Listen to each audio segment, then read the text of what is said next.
इंद सदवन हाँ करिए करिए। इन इंद सदवन्दियानं तिह्वन इद मधुर विशदवक्काणम् अन्तातीदमुनानं नमो जिनानं जिदभवानं नमो जिनानं जिदभवानं। हाँ मैडम। थैंक यू जय सर। जिनेन्द्र मैडम। जय जिनेन्द्र। अम, ये कल जो आपने बताया शब्द समय ज्ञान समय जो बताया, जी ये शब्द समय ज्ञान समय अर्थ समय समझाया, जी और जी। इसको आपने इसको पंच काय से रिलेट किया, तो ये हाँ। मतलब कंसेप्ट समझ में नहीं आया, क्यों है, क्या है, किस लिए किया है ये। हम्म मतलब पंचस्थकाय तो पांचों द्रव्य हैं, उनको हम समझ ही रहे हैं, तो हम्म। शब्द अर्थ से मतलब रिलेट कैसे करेंगे, मतलब कंप्रेंशन नहीं समझ रही ना बात को, तुक नहीं समझ समझ गई में समझ गई हाँ। आती। अभी इसका सिंपल सा अर्थ है कि पंचास्ति काया को समझने के लिए हम जो शब्द यूज कर रहे हैं हम्म। उस शब्द को पहले समझना पड़ेगा। जी। तो मतलब है कि शब्द अर्थ आपको समझ आना चाहिए। शब्दों हम्म। का फिर क्या ज्ञान है ज्ञान हो जाएगा, वो ज्ञान करेक्ट। समझ आना चाहिए। ज्ञान अर्थ हो गया। और फिर हम्म। उसका पर्पस क्या है ओवरऑल, वो हमें हम्म। मोक्ष की तरफ कैसे लेके जा सकता है। करेक्ट। राइट। तो उस हम्म। हिसाब से हमने ये तीनों डेफिनेशंस देखे और समय के डेफिनेशंस देखे, जिसको अल्टीमेटली जो अर्थ समय हम जो रेफर कर रहे हैं, जिससे कि हमको ये समझ आ रहा है कि जो ग्रंथ में जो लिखी गई बातें हैं उसको समझने के लिए हमें एक लेवल ऊपर जाना पड़ेगा। पहले शब्दों का अर्थ को समझना पड़ेगा, उसके पर्पस को समझना पड़ेगा, तभी हम उसके overall perspective plus overall view point को समझ सकते हैं। जैसे कोई भी अभी अभी फॉर एग्जांपल अगर कोई ब्लाइंड मैन है, ओके, उसको आपको समझाना है कि रेड या ब्लैक कलर कैसा दिखता है, रेड या हम्म। येलो कलर जैसा भी है कैसा दिखता है, हम्म। तो उसको तो समझ नहीं आने वाला क्योंकि उसने कभी एक्सपीरियंस ही नहीं किया है, रेड कलर को एक्सपीरियंस ही नहीं किया है। जी। है ना। तो हम्म। इसलिए हम पहले वो अर्थ को अनुभव करने की कोशिश करते हैं, एक्सपीरियंस करने की कोशिश करते हैं, ताकि उसको हम अपनी लाइफ में कनेक्ट कर सके। नहीं तो हम्म। Otherwise we will be just like the blind man, जिसको कुछ समझ नहीं आएगा, इग्नोरेंट में रहेंगे क्योंकि वो कभी महसूस नहीं किया वो कलर, कभी एक्सपीरियंस नहीं किया। तो we will just be like that, है ना। तो इसी वजह से ओवरऑल मैंने बताया कि ये जो पंचस्तिक काय है, जो उसके समूह है, उसको समय बोलते हैं। और ये समय का रिफर यही है कि हम इसके अर्थ को समझे, इसमें जो ज्ञान है उसको समझे, और प्लस उसको अपने लाइफ में कनेक्ट कर सके। ठीक है। हम्म। मैडम जब समय सार पढ़ते हैं तो समय सार में व्याख्या में बताते हैं समय का मतलब आत्मा है, वहां हाँ समय को आत्मा से रिलेट करते हैं, हाँ यहाँ आप हाँ समय को पंचस्तकाय से रिलेट कर रही हैं, हाँ। थोड़ा ओवरऑल तो कंफ्यूजन। वही है, पंचास्त्री का क्या है, रियलिटी का डेफिनेशन है। आत्मा क्या है, वो भी रियलिटी का स्वरूप है। अच्छा अच्छा। उस हिसाब से देखा जाए तो इसको समय को एज अ कलेक्टिव फॉर्म इसको बोला गया है। जो अर्थ समय मैंने बताया कि इसको अर्थागम प्लस इसी को, इसी के समूह जो है, इसी के समूह को अर्थ समय कहलाता है। मतलब इसका अर्थ यही है कि हम इसको अनुभव लेवल पे लेके जाए। द्रव्य के जो डेफिनेशंस पढ़ रहे हैं, इसके रियलिटी के बारे में पढ़ रहे हैं, इसको सिर्फ एज अ शब्द नहीं पढ़े, एज अ ज्ञान नहीं पढ़े, इसको अर्थ के रूप में लेके जाए, मतलब उसको पर्पस के रूप में लेके जाए। जी। है ना। इसीलिए मैंने इसको बताया आपको, ताकि अभी आप भी जो भी डेफिनेशंस देखने वाले पंचास्ति काय का, सब्सटेंस द्रव्य का, द्रव्य के जो उसके जो पदार्थ है, जो भी चीजें आने वाली है, उसको अनुभव लेवल पे लेके जाना है। ठीक है। ओके। सो हम्म। अभी आगे का स्टार्ट करते, जो कल एंड किया था उसके आगे का। निक, सर निक्षेप की दृष्टि से देखिए सर, समय सर में वो समय आत्मा का अर्थ आता है, इधर तो हम्म। वो पंचस्तिकाय का अर्थ है, अर्थ आता है। हम्म। मैं वही कंफ्यूजन हो रहा था कि समय का हाँ मतलब हाँ भावी हाँ हाँ, है या इसलिए निक्षेप का इस्तेमाल करिए। निक्षेप की दृष्टि से जब भी समय किधर किधर भी वो शब्द उसके समय क्या अर्थ होता है ना, हाँ, संदर्भानुसार ऐसा अर्थ कर लीजिए। निक्षेप के लिए अकल चाहिए ना, अकल नहीं है ना उतनी।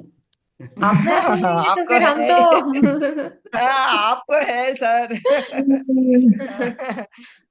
Okay, let us start.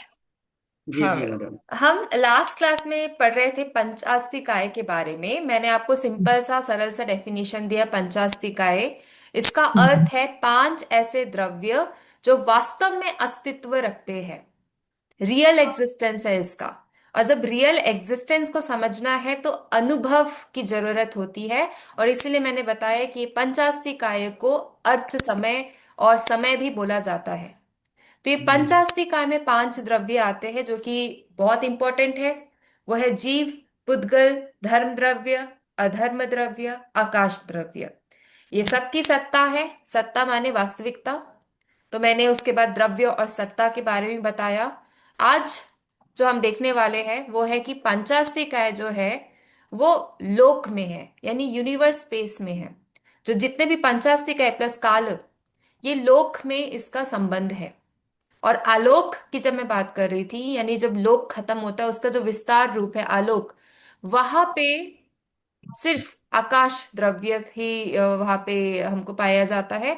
बाकी द्रव्यों का एग्जिस्टेंस वहां पे नहीं दिखता है। ऐसा यहाँ पे जो स्क्रिप्चर है इसमें बताया गया है। तो पंचास्ति काय का लोक में कैसा अस्तित्व है वो देखते हैं। तो जैन दर्शन के अनुसार जो पंचास्ति काय है उसका एग्जिस्टेंस है। अब वो एग्जिस्टेंस यानी कि अस्तित्व कहाँ पे है? वो लोक में है। लोक यानी कि जो दुनिया हम अनुभव कर सकते हैं, जो दुनिया हम देख सकते हैं। जीव जो दुनिया को देख सकता है वो है लोक। तो इसको ब्रह्मांडीय क्षेत्र भी बोलते हैं। जहां जहां जहां हमारा पहुंच है वो है ब्रह्मांडीय क्षेत्र। तो जीव, पुद्गल, धर्म, अधर्म, आकाश, ये पांच द्रव्य जो है ये लोक में स्थित है। और इन्हीं के माध्यम से तीन जो लोक है, यानी ऊर्ध्व, मध्य और अधोलोक, इसकी रचना होती है। प्लस इसका जो स्ट्रक्चर है ओवरऑल, इसको समझा जा सकता है। यूनिवर्स को समझना आसान नहीं है, क्योंकि यूनिवर्स को समझने के लिए हमें उसको ओवरऑल पर्सपेक्टिव से देखना पड़ेगा। तो इसलिए इसको तीन कैटेगरी में, तीन लोक में डिवाइड कर दिया गया, उधर, मध्य, मध्य और अधोलोक।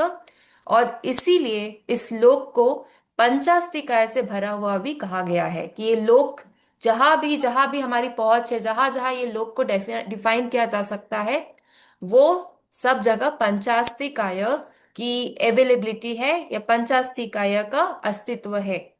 तो इस हिसाब से बोला गया है कि पंचास्तिकाय जो है वो लोक में अस्तित्व रखता है। तो क्वेश्चन ये भी आता है कि क्या पंचास्तिकाय आलोक में भी अस्तित्व रखता है? तो आंसर इसका है नहीं।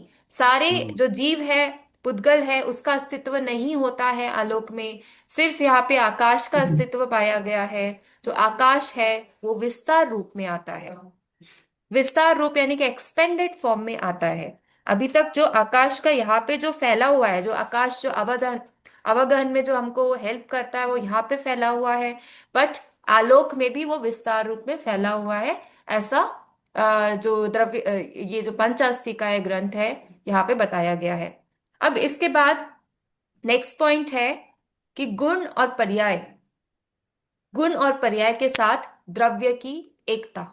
तो हमने सब्सटेंस का जब डेफिनेशन देखा तो हमने ये पाया कि सब्सटेंस यानी कि द्रव्य में गुण और उसके पर्याय हमेशा उसके साथ रहते हैं। तो यहाँ पे गुण और पर्याय के साथ द्रव्य की हमेशा एकता होती है। पंचास्तिकाय में हमने पांच द्रव्य देखा, उनके गुण होते हैं। और उसी गुण में उनमें कुछ ना कुछ परिवर्तन, यानी कि उसमें कुछ ना कुछ अवस्थाएं होती रही रहती है। ठीक है, गुण भी होते हैं और पर्याय भी होते हैं। यानी गुण उसकी क्वालिटी, एसेंशियल क्वालिटी, और पर्याय यानी कि उसका मॉडिफिकेशन। अब ये गुण और पर्याय एक रूप में होते हैं। तो द्रव्य, गुण और पर्याय अलग अलग सत्ता नहीं रखते, वो एक ही वास्तविकता के विभिन्न पक्ष है। द्रव्य अपने गुणों और पर्यायों के बिना अस्तित्व में नहीं हो सकता। जैसे मैंने आपको एग्जाम्पल दिया था धागा और कपड़ा का। कपड़ा में से अगर धागा निकाल दिए तो कपड़ा शेष नहीं बचता। ठीक है। तो वैसे ही कोई भी द्रव्यों में से गुण निकाल दे तो द्रव्य की वहां पे परिभाषा खत्म हो जाती है, द्रव्य के अस्तित्व को आप नहीं बतला सकते। तो द्रव्य के अस्तित्व को बताना है तो उसके साथ साथ गुण और उसके बदलती अवस्थाओं यानी परिवर्तनों को भी एक रूप में बताना पड़ता है। तो यही दूसरे पॉइंट का मतलब है कि गुण और पर्याय जो है वो वो एक साथ एकता में हमको द्रव्य के साथ दिखते हैं। तो गुण जो होता है उसमें हमको चेंजेस नहीं दिखता है, वो एसेंशियल क्वालिटी है। और जो पर्याय है उसमें कंटिन्यूएशन में मॉडिफिकेशन यानी कि बदलाव दिखता रहता है। तो संसार में जितने भी बदलाव होते हैं, जितने भी चेंजेस होते हैं, वो किसकी वजह से होते हैं? वो पर्याय की वजह से होते हैं। अगर पर्याय नहीं होता तो ये बदलता और बदलाव भी हमें नहीं दिखता। तो ये बात बहुत ही सीरियस है कि जितनी भी चीजें चेंज हो रही है वो पर्याय की वजह से हो रही है। अगर हमको पर्याय में कंट्रोल हो जाता है तो शायद जो चेंजेस जो हो रही है, इतना जो बदल रहा है, उसमें भी हम कहीं ना कहीं कंट्रोल ला सकते हैं। तो ये है सेकंड, जहाँ पे गुण और पर्याय के साथ द्रव्य की एकता दिखती है। अब गुण और पर्याय में कुछ डिफरेंस है, दार्शनिक भेद है। तो ये कौन सा भेद है इसके बारे में देखते हैं। तो जिन विशेषताओं में द्रव्य के साथ निरंतर संबंध यानी अन्वय पाया जाता है उन्हें गुण कहा जाता है। निरंतर संबंध अन्वय जिसको बोलते हैं, वैसा संबंध अगर पाया जाता है द्रव्य के साथ तो उसको गुण कहते हैं। ठीक है। और इसके विपरीत यानी कि इसके अपोजिट जिन विशेषताओं में परिवर्तन या भिन्नता यानी कि व्यतिरेक, जिसको एक टर्म दिया गया है व्यतिरेक, व्यतिरेक दिखाई देता है, उन्हें पर्याय कहा जाता है। तो सिंपल सा डेफिनेशन है, जो भी विशेषताएं हैं उसमें हमेशा सेम संबंध यानी कि अन्वय अगर पाया जाता है तो उसे गुण कहते हैं। और जिन विशेषताओं में परिवर्तन यानी कि व्यतिरेक दिखाई देता है उसे पर्याय कहते हैं। तो यहाँ पे एग्जाम्पल भी दिया है, यदि घड़ा ना रहे तो मिट्टी मिट्टी बनी रहती है। यह व्यतिरेक का उदाहरण है। व्यतिरेक का उदाहरण है इन द सेंस कि परिवर्तन जो है, परिवर्तन जो हो रहा है उसकी वजह से हमको दिखते हैं कि जो सब्सटेंस है उसमें चेंजेस दिखता है। और वैसे ही द्रव्य में जो गुण स्थायी होते हैं और जो पर्याय है उसके वो बदलते रहते हैं। तो सिंपल सा एग्जांपल यहाँ पे दिया, घड़े घड़े में हमने देखा है कि घड़ा जो है वो मिट्टी से बनता है, मिट्टी में हो रहा बदलाव वो घड़ा बना देता है। मिट्टी में किस प्रकार का बदलाव? बाहरी बदलाव, उसमें जो चेंजेस हम लेकर आते हैं उसके फॉर्म उसके शेप बदल देते हैं तो उसकी वजह से उसमें पर्याय दिखता है। पर जो मिट्टी है वो मिट्टी ही रहता है, तो वो गुण जो है वो आ जाता है उसके अन्वय के रूप में, वो सब्सटेंस यानी वो द्रव्य के अन्वय के रूप में। तो सिंपल सा डेफिनेशन है, जो सब्सटेंस यानी कि द्रव्य है उसमें दो उसके जो गुण है और पर्याय है वो हमेशा एसोसिएट रहते हैं। गुण में कुछ बदलाव नहीं होता है, वो सेम रहता है, एज इट इज रहता है। बदलाव होता है तो पर्याय में होता है। तो इसमें यही डिफरेंस है दोनों में। जैसे कि आचार्य उमा स्वामी ने तत्वार्थ सूत्र में बोला है, गुण पर्यायवान द्रव्यम। तो जो द्रव्यम है वो उसमें गुण और पर्याय दोनों होता है और उसी को हम द्रव्य कहलाते हैं, द्रव्य कहते हैं। ठीक है। और ये जो पंचास्तिका या यूनिवर्स स्पेस में है यानी कि लोक में है, ये वर्ष 5 में दिया है। जो पंचास्तिकाय का जो है, जो आचार्य कुंदकुंदाचार्य का जो लिखा हुआ है, कंपोज किया हुआ है, उसमें वर्ष 5 में ये बात दी गई है कि जो पंचास्तिकाय है वो यूनिवर्स स्पेस यानी कि लोक में है। ठीक है। अब सत्ता की दृष्टि से अभिन्नता, यद्यपि नाम, लक्षण और प्रयोजन के आधार पर द्रव्य, गुण और पर्याय में भेद किया जाता है, परंतु सत्ता की दृष्टि से ये सभी अभिन्न है। मतलब कि हम यहाँ पे द्रव्य, गुण और पर्याय में कुछ ना कुछ चेंजेस बता रहे हैं, कुछ ना कुछ डिफरेंस बता रहे हैं on the basis of its name. मतलब गुण है, पर्याय है, ये नेम अलग अलग है, प्लस उसका लक्षण अलग अलग है। नेचर यानी कि गुण जो है बदलता नहीं है, पर्याय जो है बदलता है, ये उसका लक्षण है। प्रयोजन यानी उसका प्रयोग भी अलग अलग है। गुण का प्रयोग है हमेशा स्थिरता लेकर आना, और जो पर्याय का प्रयोग है कि उसमें कुछ डेवलपमेंट, कुछ विस्तार या कुछ कैटेगरीज ऑफ चेंजेस लेकर आना। तो यहाँ पे हम देख सकते हैं कि इसमें इस प्रकार की डिफरेंशिएशन है। परंतु जब एग्जिस्टेंस यानी कि सत्ता की दृष्टि से देखा जाए तो इसमें कोई डिफरेंस नहीं है। द्रव्य, उसके गुण और पर्याय एक ही प्रदेशों में स्थित है। और ये बहुत इंपॉर्टेंट बात है कि एग्जिस्टेंस लेवल में तीनों में कोई डिफरेंस नहीं रह जाता, क्योंकि वो तीनों एक ही प्रदेश में होते हैं और एक ही अस्तित्व को व्यक्त करते हैं। प्रदेश पॉइंट मैं आपको कल समझा रही थी, वो प्रदेश पॉइंट जहां पे ये सबके एग्जिस्टेंस को नापा जा सकता है। तो वो प्रदेश पॉइंट ये तीनों के लिए सेम होते हैं, यानी कि द्रव्य, गुण और पर्याय तीनों के लिए प्रदेश पॉइंट सेम होते हैं, और इसलिए इसका सत्ता भी सेम होता है, इसका एग्जिस्टेंस भी सेम होता है। तो देखा जाए तो नाम, लक्षण और प्रयोजन की दृष्टि से तीनों में भेद किया जा सकता है, पर जब हम उसके अस्तित्व की बात करते हैं तो तीनों में कोई डिफरेंस नहीं है। एग्जिस्टेंस लेवल पे तीनों सेम है, सिर्फ हम अपनी सुविधा के अनुसार से उसको अलग अलग कैटेगरीज में डिवाइड कर दिए हैं, ताकि जो बहुत सारे हमारे प्रश्न आते हैं कि संसार बदल रहा है पर सब कुछ सेम क्यों है, अगर सब कुछ सेम है तो बदलाव कहाँ है, बदलाव को कैसे डिफाइन करें, ये सब के क्वेश्चंस हम ये कैटेगरीज के थ्रू समझ सकते हैं। कैटेगरीज बनाने से हमारा काम आसान हो जाता है। बट अगर समझना है इसको तो एकदम कैटेगरी से बाहर निकल के समझना पड़ेगा, और तब हमें समझ आता है कि ये जो है इसका एग्जिस्टेंस लेवल पे सिमिलर है, इसमें कोई डिफरेंशिएशन नहीं है। जैसे कि हम बोलते हैं ना कि परमात्मा और जीवात्मा में कोई भेद नहीं है, कोई डिफरेंस नहीं है, सिर्फ हम उसको कैटेगराइज करके रखें ताकि उसकी जो रोल है उसको समझ सके। पर जब एग्जिस्टेंशियल लेवल पे जाते हैं, वो सत्ता की लेवल पे जाते हैं, तो दोनों में कोई भेद नहीं रहता। वैसे यहाँ भी सिमिलर पॉइंट ऑफ व्यू बताया है कि द्रव्य, गुण और पर्याय में जो भेद दिखता है वो हमारी दृष्टि से दिखता है, बट असल में उसमें कोई भेद नहीं है। और इसके बाद देखते हैं कि परिभाषा क्या है। फिफ्थ पॉइंट में आ गए हैं, गुण और पर्याय की परिभाषा। जिस तत्व के कारण एक द्रव्य दूसरे द्रव्य से भिन्न पहचाना जाता है उसे गुण कहा जाता है। मतलब एक द्रव्य है, उसको मुझे बोलना है कि दूसरे द्रव्य से कितना डिफरेंट है, तो मैं उसके गुण के बारे में बात करूंगी। अगर मुझे एप्पल और ऑरेंज के बीच में डिफरेंस बताना है तो मैं बता सकती हूँ एप्पल के बारे में कि एप्पल रेड कलर का है और ऑरेंज जो है वो ऑरेंज कलर का है। इस प्रकार से मैं उसके गुणों की वजह से उसमें डिफरेंशिएशन कर सकती हूँ। तो ये हो गया कि द्रव्य को पहचानने में, उसके डिफरेंस यानी भिन्नता को पहचानने के लिए हम उसके गुण का प्रयोग कर रहे हैं। अब द्रव्य में जब परिवर्तन या उसमें अवस्था भेद जब होता है तो उसको पर्याय कहलाता है। कोई भी द्रव्य में कुछ ना कुछ परिवर्तन होते रहता है, और वो परिवर्तन की वजह से ही उसको पर्याय का शब्द यानी पर्याय की परिभाषा दी गई है। तो इस प्रकार जो द्रव्य है वो स्थायी आधार है, जबकि पर्याय जो है परिवर्तनशील रूप है।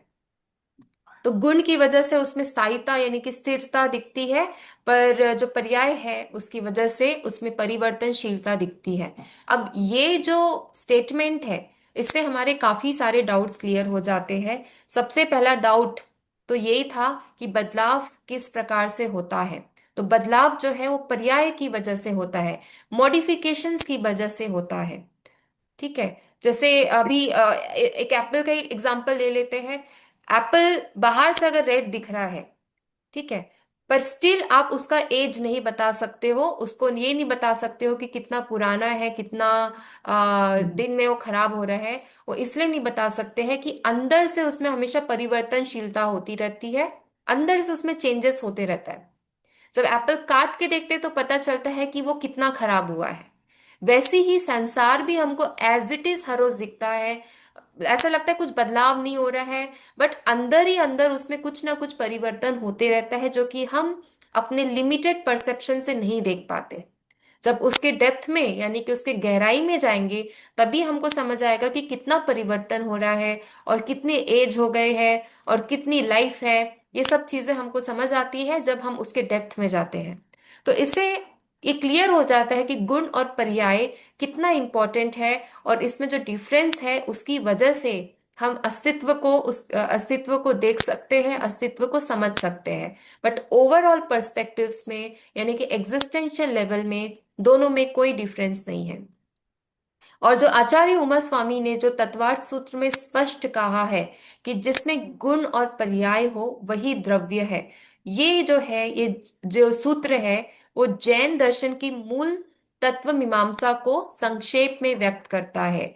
तो ये जो वर्ष है आपको पता होना चाहिए, गुण पर्यायवान द्रव्य, जिसमें गुण और पर्याय है वही द्रव्य है। तो द्रव्य का कोई डेफिनेशन आपको पूछता है तो आप आचार्य उमा स्वामी के जो तत्वार्थ सूत्र में जो बताया गया है उसके रूप में बता सकते हैं कि जिसमें गुण है और जिसमें पर्याय है वही द्रव्य है। ठीक है, नेक्स्ट पॉइंट पे आते हैं, पॉइंट नंबर 7। गुण और पर्यायों के प्रकार है। तो गुण के दो प्रकार माने गए हैं, एक है स्वभाव गुण और दूसरा है विभाव गुण। इसी प्रकार जो पर्याय है उसमें भी स्वभाव पर्याय है और विभाव पर्याय है। ठीक है, और तीसरा पॉइंट कि पर्यायों को सूक्ष्म यानी कि अर्थ पर्याय और स्थूल यानी कि व्यंजन पर्याय के रूप में विभाजित किया गया है, और इसके द्रव्य के आंतरिक और बाह्य अवस्थाओं को समझा जाता है। अब ये डिवाइड इसलिए किया गया है ताकि हम उसको समझ सके कि किस प्रकार के गुण होते हैं और उसमें किस प्रकार के पर्याय होते हैं। और ये गुण जो कैटेगराइज किया है, स्वभाव गुण और विभाव गुण, प्लस जो पर्याय भी जो डिवाइड किया गया, स्वभाव पर्याय विभाव पर्याय, उससे हम रियलिटी को डेप्थ लेवल यानी कि बहुत ही गहराई से समझ सकते हैं।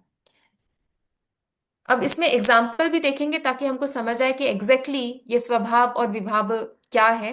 तो सबसे पहले तो जीव द्रव्य का उदाहरण देखते हैं। तो जो भी जीव द्रव्य है, उसमें जीव द्रव्य में केवल ज्ञान जैसे गुण स्वभाव गुण माने जाते हैं। ठीक है, अब एग्जाम्पल की तरफ से समझते हैं कि स्वभाव गुण क्या होता है, विभाव गुण क्या होता है।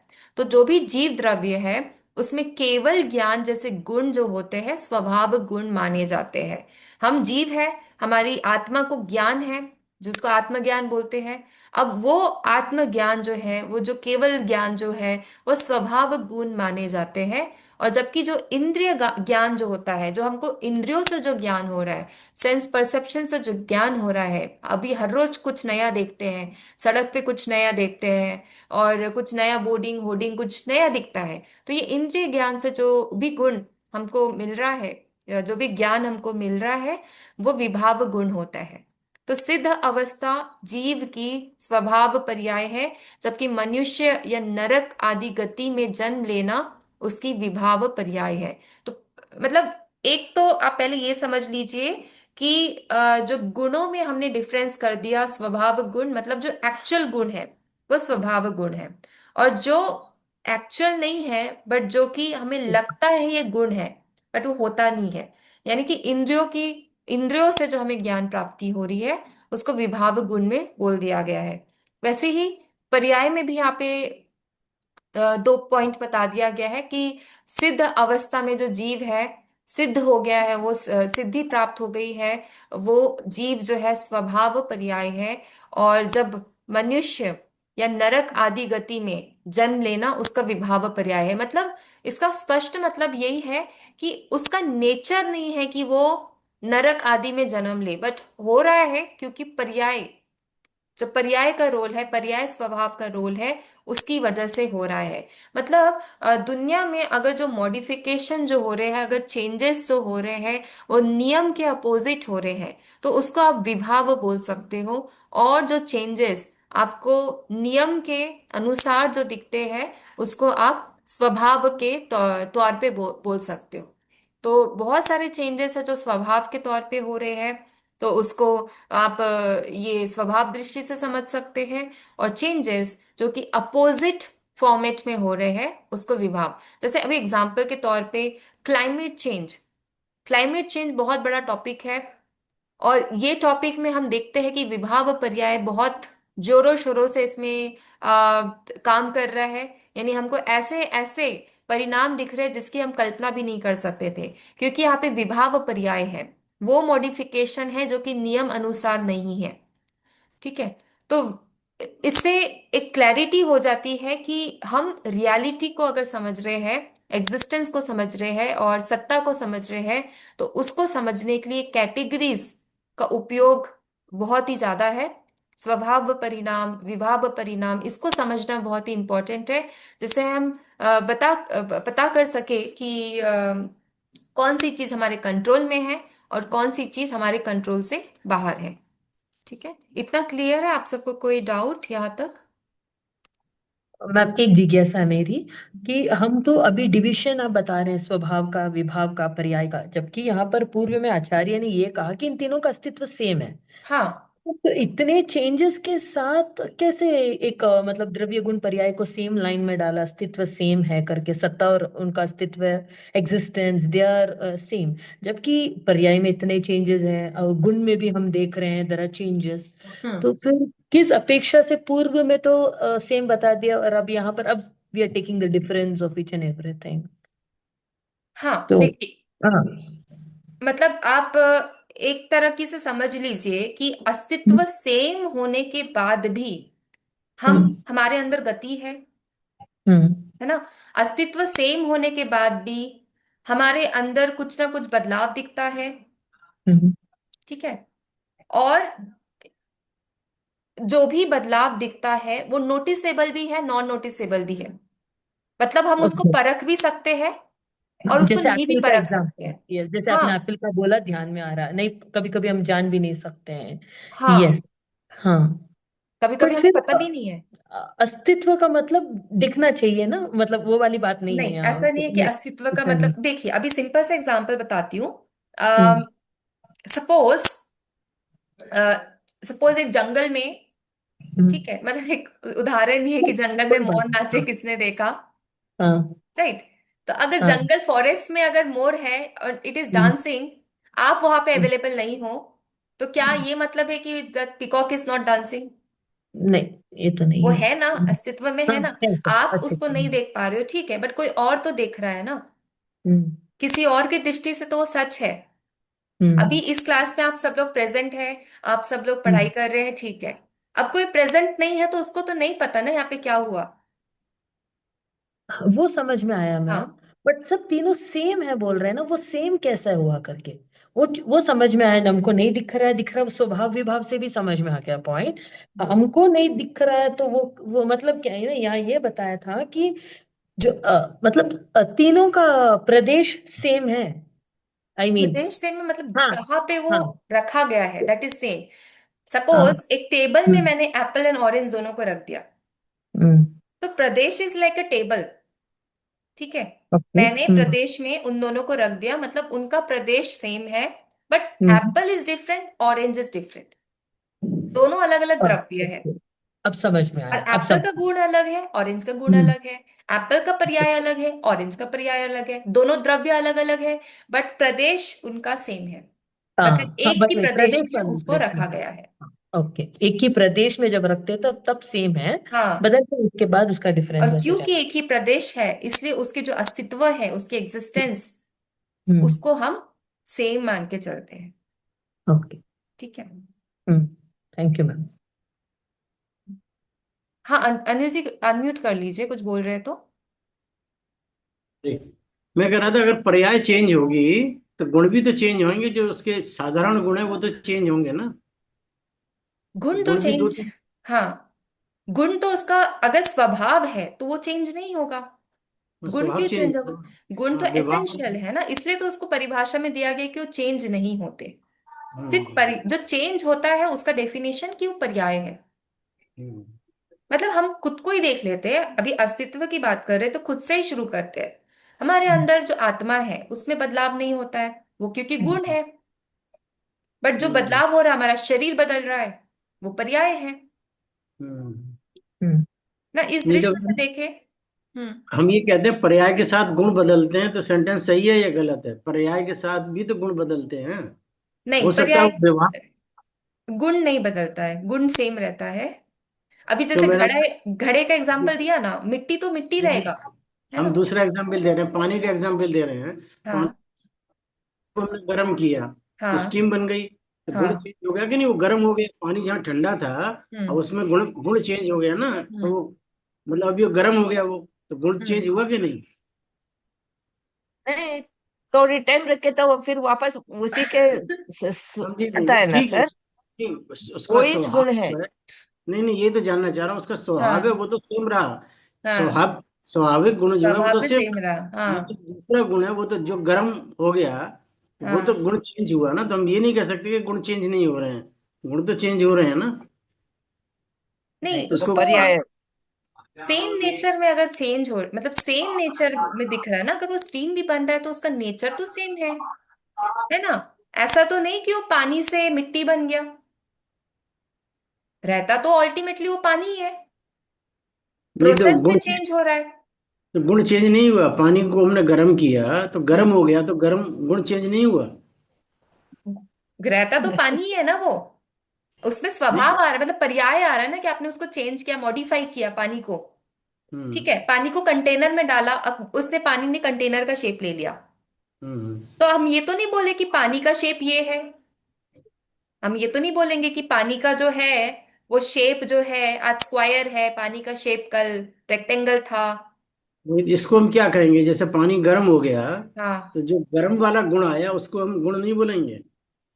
उसको नहीं, हम पर्याय भी। मॉडिफिकेशन कर रहे हैं ना, हम उसको पर्याय उसमें एक्ट कर रहा है उस समय। ये तो मैं कह रहा हूँ, पर्याय चेंज हम्म। होने से गुण भी तो चेंज हो रहा है ना। गुण कैसे चेंज हो रहा है, गुण तो वैसे ही है, तो पानी तो स्वाभाविक गुण पानी है ना।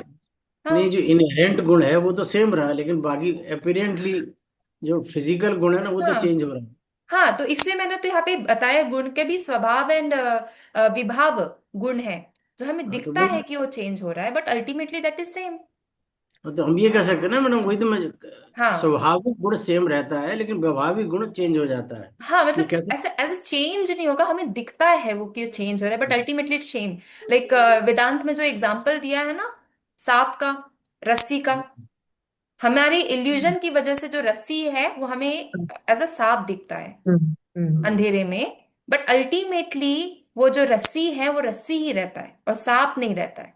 वैसे ही हमें ये विभाव की वजह से ये गुण में भी हमको बदलाव दिखता है, बट अल्टीमेटली वो गुण जो देखेंगे उसको सत्ता के लेवल में देखेंगे तो वो गुण जो है अनचेंजिंग होगा, सत्ता की दृष्टि से अगर उसको देखते हैं। सत्ता ठीक है। की दृष्टि। हाँ, ठीक है। और इसको कैटेगराइज इसलिए किया ताकि हमको समझने में आसान हो।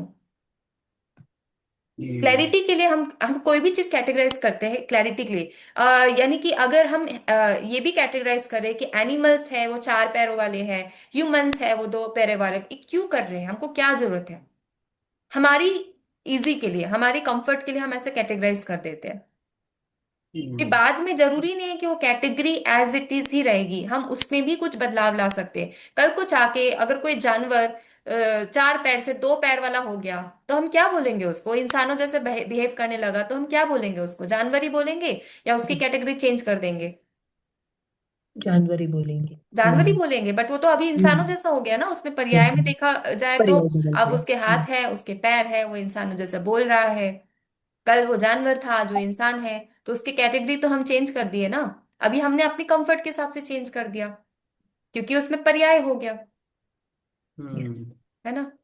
हम्म। तो इसलिए कैटेगरीज पे हमको कभी ट्रस्ट नहीं करना चाहिए, और इसलिए यहाँ पे बोला गया है कि सत्ता की लेवल पे सब सेम है, एग्जिस्टेंशियल लेवल में एवरीथिंग इज सेम, क्योंकि कैटेगरीज तो बदलते जाएगी according to the time and phase, but Yes. Ultimately जो रहेगा that is the only real. Hmm ठीक है। हाँ।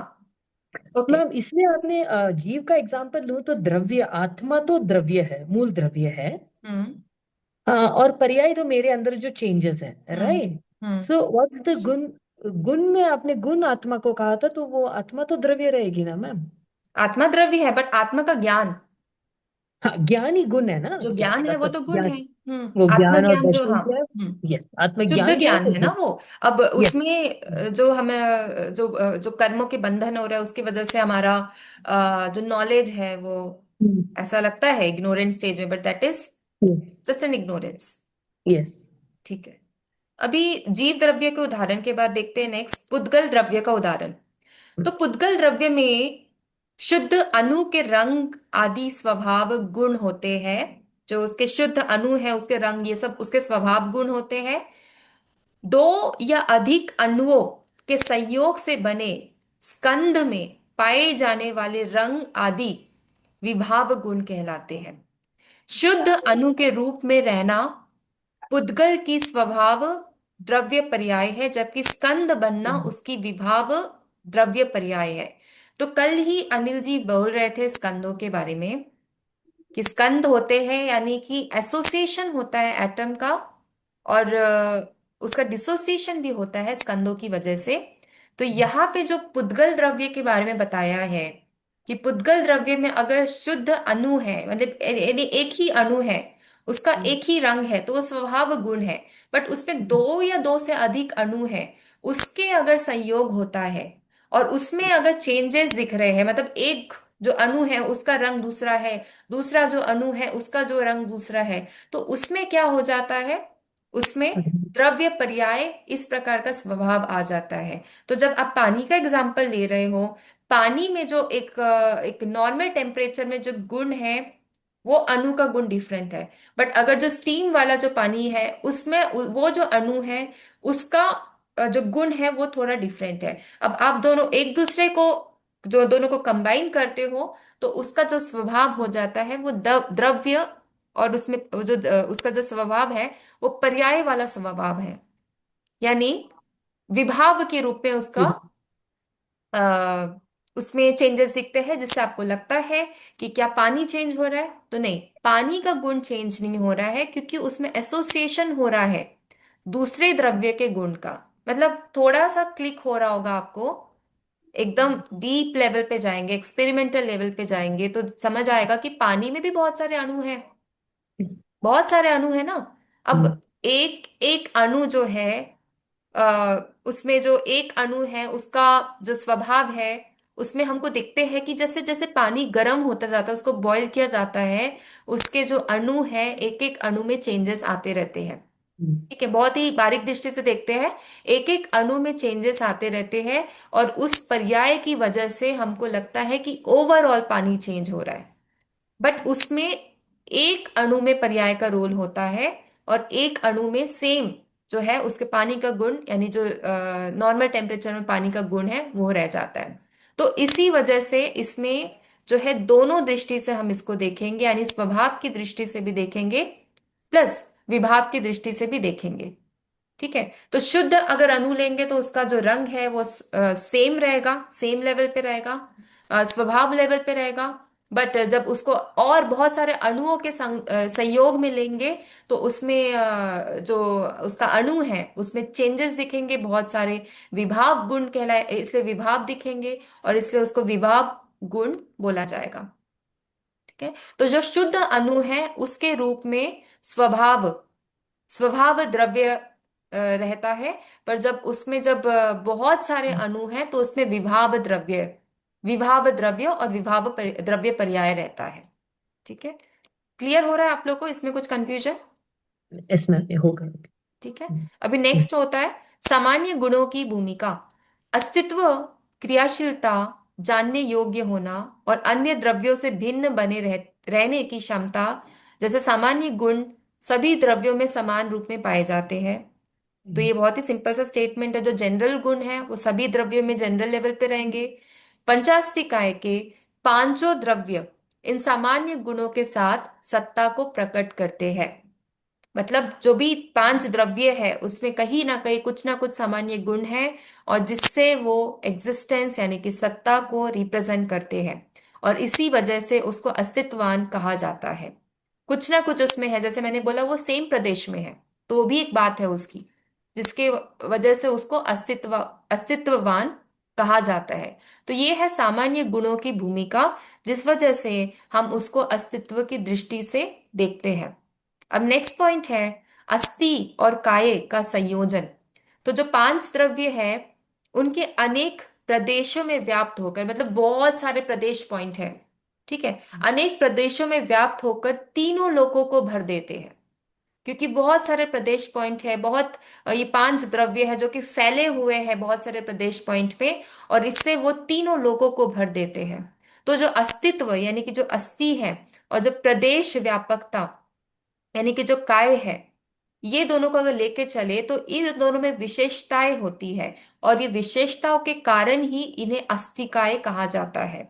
यानी उसमें अस्तित्वता, अस्थि भी है, यानी और उसमें प्रदेश भी है, उसका प्रदेश पॉइंट भी है जहां पे वो स्थिर रहता है।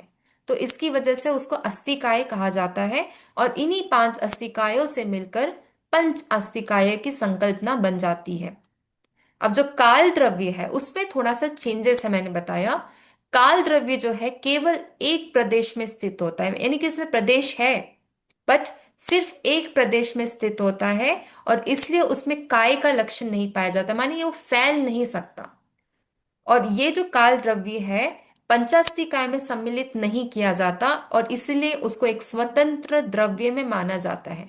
तो जो काल द्रव्य है उसको अगर हम देखें कि उसमें चेंजेस तो होता है ना, जैसे अभी जो द्रव्य की हम डेफिनेशन ले रहे हैं उसमें चेंजेस भी होना है, गुण के साथ साथ उसमें चेंजेस भी होना है। अब काल में किस प्रकार का चेंजेस होता है, पास्ट प्रेजेंट फ्यूचर, इस प्रकार से उसमें हमको चेंजेस देखने को मिलता है।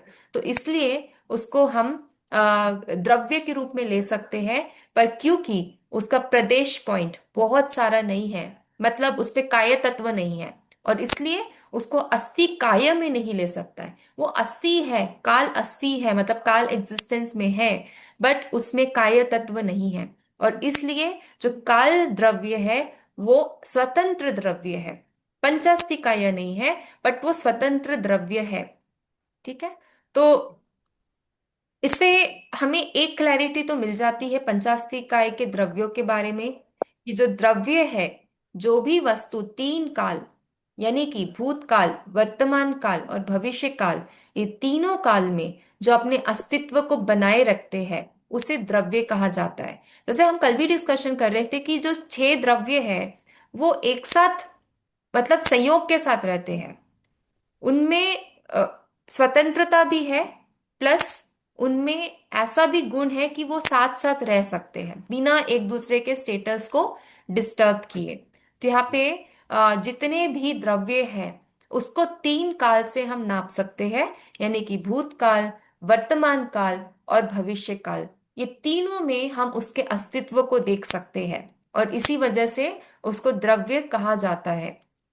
तो अस्थि का ये जो द्रव्य है, जिन द्रव्यों का विस्तार यानी कि प्रदेश होता है, विस्तार होता है, और जो कि स्थान को घेरते हैं, ठीक है, काल को देखा जाए तो वो कोई स्थान को घेर के नहीं रखता है, एक ही प्रदेश पॉइंट में रहता है, पर बाकी के द्रव्य जो है वो स्थान लेते हैं, वो घेरते हैं। जब से मैंने पांच छह घड़े रख दिया यहाँ पे, है ना, द्रव्य को रख दिया टेबल में, टेबल को आप कंसिडर करो प्रदेश पॉइंट है, पांच छह घड़े रख दिए यहाँ पे, तो पांच छह घड़े, पांच छह द्रव्य, अब पांच छह द्रव्य अलग अलग स्पेस पॉइंट ले रहे हैं, बट काल तो एक ही स्पेस पॉइंट में रहेगा ना। काल को आप ऐसे नहीं रख सकते कि एक स्पेस पॉइंट में रख दिया, दूसरे स्पेस पॉइंट में रख दिया। सिर्फ हम द्रव्यों को यानी जीव द्रव्य, अजीव द्रव्य, ये सबको रख सकते हैं, बट इसको नहीं रख सकते, ये विस्तार रूप में नहीं होता क्योंकि इसको सिर्फ तीन दृष्टि से देख सकते, चेंज की दृष्टि से, यानी भूतकाल, वर्तमान काल, भविष्य काल। तो जो अस्थिकाय द्रव्य इसलिए उसको बोलते हैं क्योंकि उसमें विस्तार होता है, प्रदेश होता है, और वो स्थान को घेरते हैं। तो पांच द्रव्य है जो कि स्थान को घेरते हैं, इवन धर्म और अधर्म भी स्थान को घेरते हैं, आकाश भी स्थान को घेरते हैं। जैसे मैंने बोला कि अभी आकाश का जो विस्तार रूप है वो और एक्सपेंडेड फॉर्म में हमको आलोक में दिखता है, अभी जो फॉर्म दिख रहा है उससे भी डिफरेंट लेवल में हमको आलोक में दिखता है। तो ये सब जो द्रव्य है कहीं ना कहीं स्थान को घेरे हुए हैं, इसके बहुत सारे प्रदेश पॉइंट है, और इसी वजह से इसको अस्थिकाय कहा जाता है। तो जो पांच अस्थिकाय जो द्रव्य है उसका स्वरूप क्या है, तो ये पांच जो द्रव्य है ये तीनों काल में विद्यमान रहेंगे, पहला पॉइंट। दूसरा पॉइंट, इसका रूप, इसका अवस्था या पर्याय, इसमें परिवर्तन होते रहता है। तीसरा पॉइंट, परिवर्तन होने के बाद भी ये अपने द्रव्य तत्व को हमेशा नित्य रखते हैं, यानी स्थायी रखते हैं। उनका जो द्रव्य तत्व है, यानी सब्सटेंस हुड, ठीक है, द्रव्य तत्व माने सब्सटेंस हुड, उसको सेम रखते हैं। बाकी सारी चीजें पर्याय के तौर पे बदलते जाता है।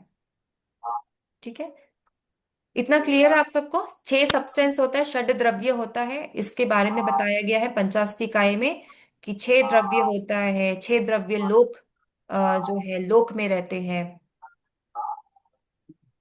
हाँ, जो काल द्रव्य है उसका विशेष स्वरूप देख लेते हैं। काल द्रव्य जो है उसको प्रदेश नहीं होते हैं और इसलिए वह अस्तिकाय नहीं है, लेकिन वह भी द्रव्य है क्योंकि वह परिवर्तन का कारण बनता है। ठीक है, बहुत सारे प्रदेश नहीं, प्रदेश मतलब बहुत सारा, ठीक है, वो नहीं होता काल द्रव्य में, इसलिए वो अस्तिकाय नहीं है। पर उसमें परिवर्तन होता है या परिवर्तन का कारण होता है, और इसी वजह से उसको ये द्रव्य द्रव्य यानी कि इंडिपेंडेंट सब्सटेंस में लिया गया है। तो 6 द्रव्य कैसे बन जाता है?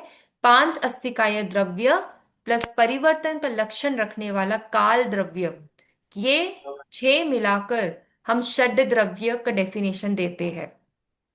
ठीक है, तो ये तो हो गया षड द्रव्य। अब पर्यायतिक नए यानी पर्याय की दृष्टि से जब भी कोई द्रव्य में उस पे उसकी बदलती अवस्थाएं होती है तो उसको पर्याय कहा जाता है।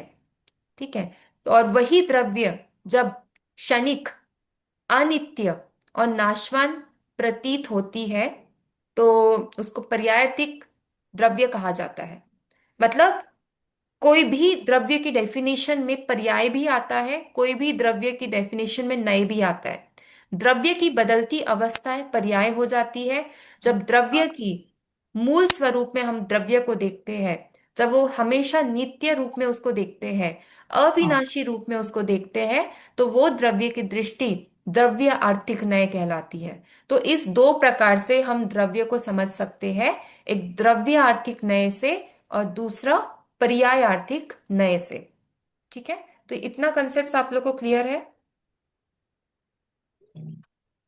इसमें कोई क्वेश्चंस फिलहाल?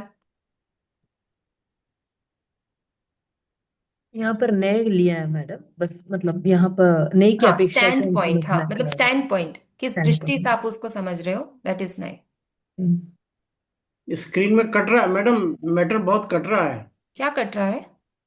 जो आपका जो लिखा हुआ आ रहा है ना, वो कुछ पोर्शन हम्म, कट रहा है। जैसे नहीं, थोड़ा नहीं थोड़ा सर थोड़ा बराबर छोटा है। करेंगे तो पूरा आ जाएगा। आप सबको प्रॉब्लम हो रही है?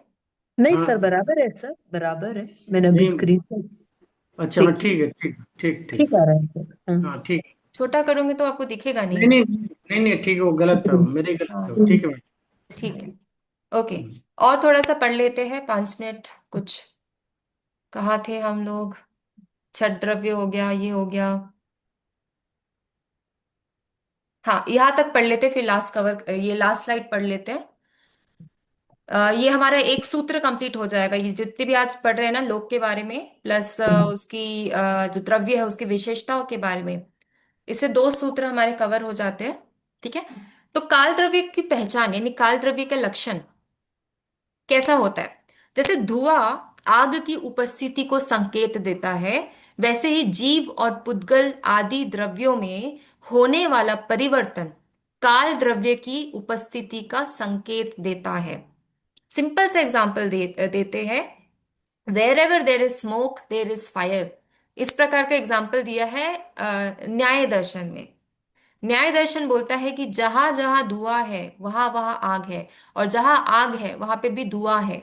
इस प्रकार का वो एक लॉजिकल एग्जाम्पल देता है। उसी लॉजिक से अगर हम ये काल को समझे तो जो जो पुद्गल है, जो जो द्रव्य जीव है, उसमें परिवर्तन होता है, मतलब उसमें काल है।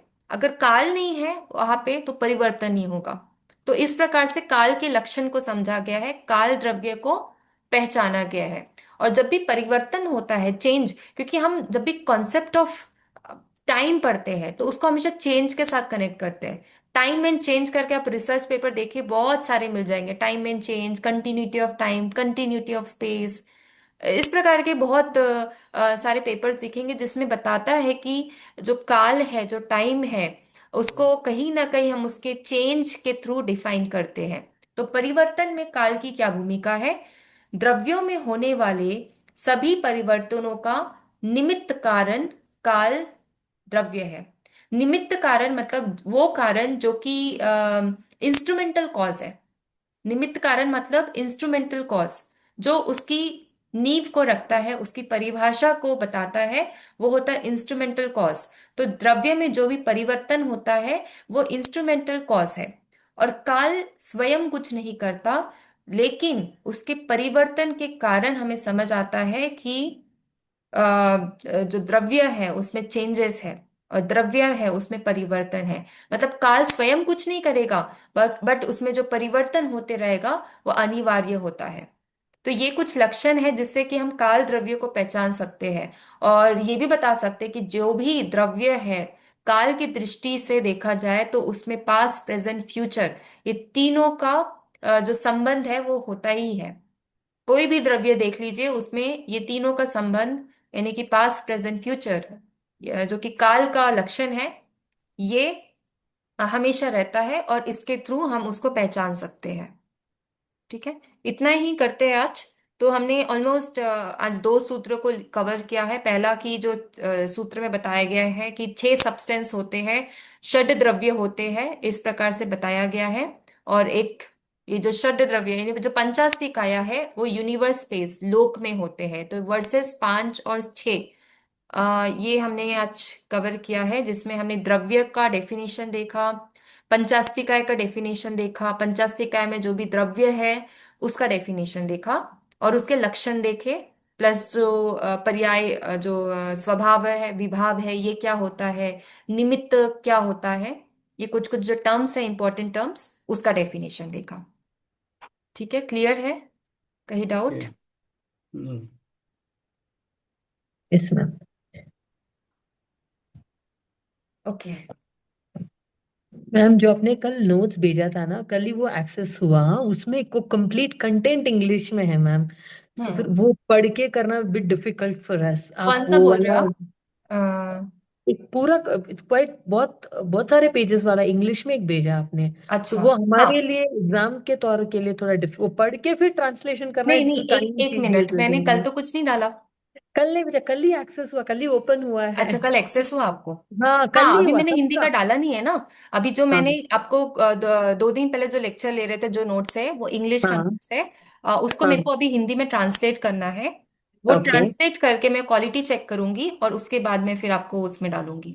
Done done. है ना? कल ही वो एक्सेस हुआ हाँ सबके लिए, इतने हाँ दिनों हाँ। में वो नहीं हुआ था, ओ, वो कल पता ही नहीं हुआ क्यों ऐसा सबका। क्यों हो रहा है। हाँ so वो हो गया, बट ओनली थिंग इज फिर हम उसको इतना पढ़ के नहीं कर हाँ हाँ पाएंगे, तो हाँ। आप थोड़ा सा वो एक शेयर हाँ, कर दें तो। नहीं, इसके आप ये हम्म, पढ़ना शुरू कर लीजिए, पंचाशी का ये जो है, आचार्य आपने कुंद जो अभी का। दिया है, अभी जो आप हाँ, दे रहे हैं एक उसके। इंग्लिश की भी बुक है, अगर जो इंग्लिश में कंफर्टेबल है, विजय जैन की बुक है, उनको पढ़ सकते हैं। या जो हिंदी का जो बुक है वो भी आप पढ़ सकते हैं।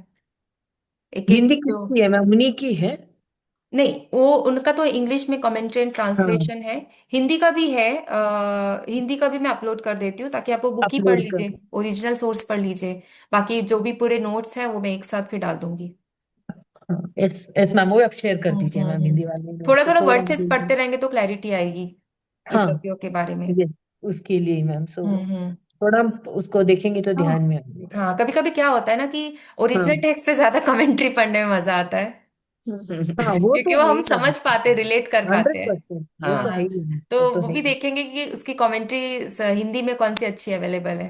हाँ इंग्लिश के तो हाँ। मुझे ये बहुत अच्छी लगी, तो फिलहाल मैं इसको ही रिफर कर रही हूँ। जो ओरिजिनल ओके। टेक्स्ट है वो भी मैंने पढ़ा है, जो तो उसमें मेरे को तो क्लैरिटी हुई, बट उतनी नहीं हुई जितनी कि अभी हो रही है वो ना? नोट्स नहीं है ना ओके। मैडम, टेक्स्ट है ना। हाँ हाँ हाँ। हाँ, आपने भेजा ना वो टेक्स्ट है, नोट्स नहीं है। अच्छा, मुझे देखना पड़ेगा मैंने क्या भेजा है, मुझे हाँ याद हाँ, नहीं आ रहा। टेक्स्ट है मैडम, एक मैंने बार भी आप देखा। देखिए मैम। और हाँ एक आप है, विविध देखिए। आचार्यों ने काल के बारे में क्या क्या बोले, वो एक है। ओ, विविध आचार्यों ने क्या क्या बोल लिया, अच्छा, वो एक है। ठीक है ठीक है, देखती हूँ। आज मैं हम्म, देखती हूँ, और जो क्या गलत है? कंटेंट्स। हाँ हम्म, जी।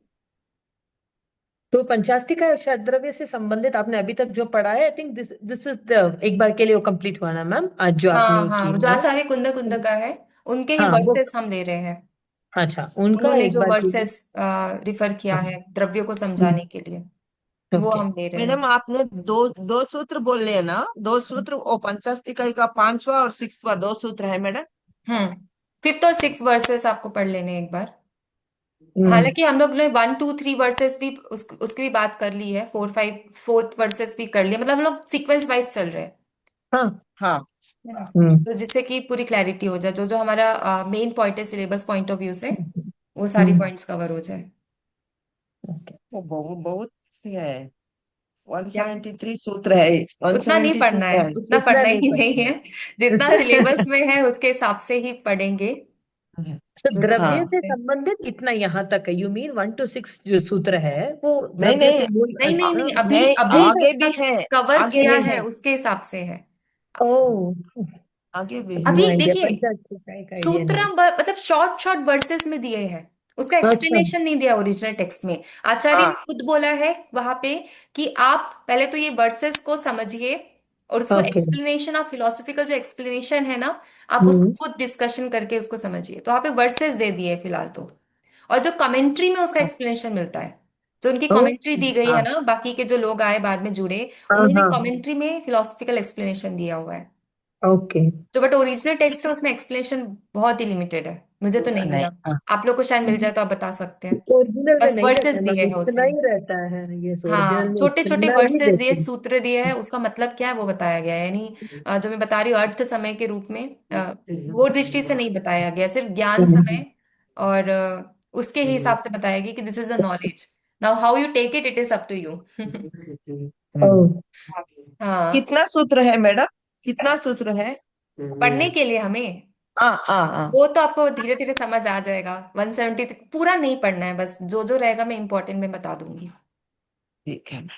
मैम इतना ओवरलोड मत करिए, हमको जितना ओवरलोड नहीं है, बता। मतलब ये छोटे छोटे सूत्र हाँ। दिए हैं ताकि हम उसको समझ सके। आज तो आपको पता भी नहीं चलता कि हमने 2 सूत्र पढ़ लिए, जब तक मैंने लास्ट में आपको बताया हाँ, नहीं। नहीं पता चला, नहीं पता चला। हाँ, तो हाँ। वो उस हिसाब से पढ़ेंगे ना कि उसका डेफिनेशन, उसका मतलब, प्लस उसका जो एक्सप्लेनेशन पॉइंट है वो समझ आ जाए।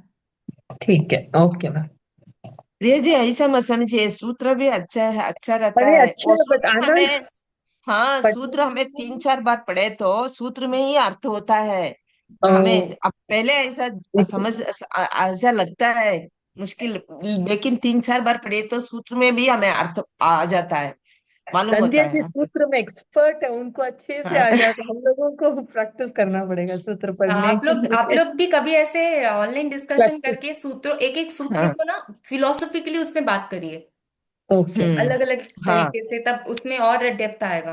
और मे बी शायद आप भी उसमें कुछ नया लिख के पब्लिश करा सकते हो, कुछ फिलोसफिकल वे में, है ना। ठीक है, चलिए फिर नेक्स्ट वीक में मिलते हैं। ओके, हाँ। ऑल हाँ राइट। मैडम। जय जिनेन्द्र। जय जय Jinendra, Jinendra. Thank you ma'am, जय thank you thank so you, much. जय। Thank you.